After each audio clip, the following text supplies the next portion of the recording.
We're back in the shop today. I wanted to show off this trailer that we got on the farm. So we got hooked behind the Kenworth, and this is our farm trailer we got last year. It's a 2021 Neville built 40-foot step deck. And it's last year was a seed tender, and now this year we kind of changed it up a little bit. We're gonna put down some liquid fertilizer with it. This will be our tender for that to get to the sprayers that'll be putting down the fertilizer. So I try to get the most use out of this trailer that I can. And last year I built the skid for this tank. It's got the fork pockets in it. Everything gets held down by 3/4 inch grade 8 bolts through the stick pockets, 1/2 inch steel going through. This worked really well last year, and so I just kind of left that alone. So last year I did have a skid set up with a 2-inch pump right here. Back I had a 400 unit conveyor seed tender. I swapped that out with this it's 3,200 gallon tank. So this is both these tanks are 3-inch outlets. So in here you got it set up, valve, shut it off, and always set these up. If you can't reach in there very well, set them up with a handle. Just a piece of 1/4 inch rod. So this one I did set up, have these 1/2 inch plates gusseted, come through the skate pocket just like the front one. So I would like to add fork pockets to this one eventually. And so everything on this trailer is always set up with skids. It ended up being pretty handy for last winter. I had another video on the auction stuff. I brought all that auction stuff home with this truck and trailer. Had everything taken off of it. So this setup, I can really have this thing stripped down in probably less than a 1/2 hour. It's pretty handy to do. So yeah, then once we're done doing this spring fertilizer application, we'll take the tank off the back and then replace it with the seed tender and go follow the corn planter with it. So I got this set up. Everything is on skids, so this has got fork pockets in there too. All these clamps are all flange fittings on everything. There's no pipe threads. Pipe threads are pretty minimal on the trailer. There's one set of pipe threads there, 2 threads on the pump, and 1 in each tank. The rest on this whole trailer is all done with flange fittings with O-rings. If there's a leak, it's pretty easy to fix it up.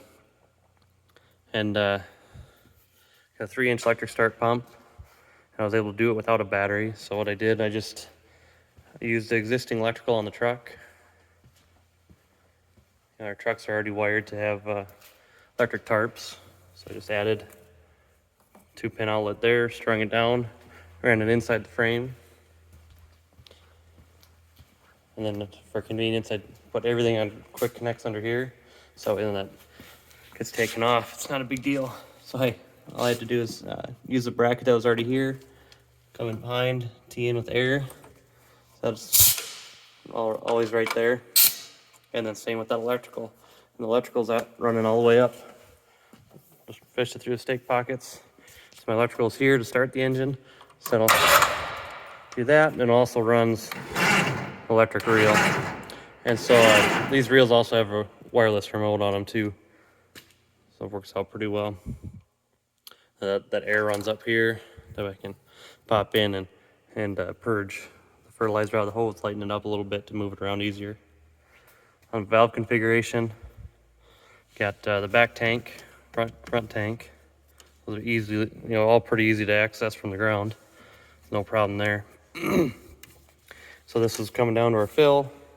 Put a 45 on it. Wanted to get away from the edge here so we don't get that fertilizer all over the trailer. And this is also on cam lock because when it does line up with the fork pocket, so that comes off, so it's easier to get up here with the forklift and pop this thing off. So that's to fill each tank. This is the pump isolation valve.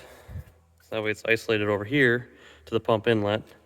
So that means I can use this coupler to fill my own tanks if need be. If we ever have the pump on the ground, tanks quit for some reason or something you need to suck out, this way you can come in here, isolate it, bring the reel over to the fill side, and then put it in the desired tank. So trying to keep it as flexible as possible. And then the pump outlet, that one would have been hard to reach back there. This one's just got a little T-handle on there as well. I just bend them into an S so they don't pop out. And there's nothing to it to open and close it then. So then once that's closed, isolates the reel, come in here with the air, pressurize, done deal. I know I've seen trailers where they'll have a purge on here as well to let the air pressure back out. I don't think that's really necessary. I don't really use it, so I just give this valve a little crack, lets the pressure come back through, and uncoupled just fine without it blowing in your face.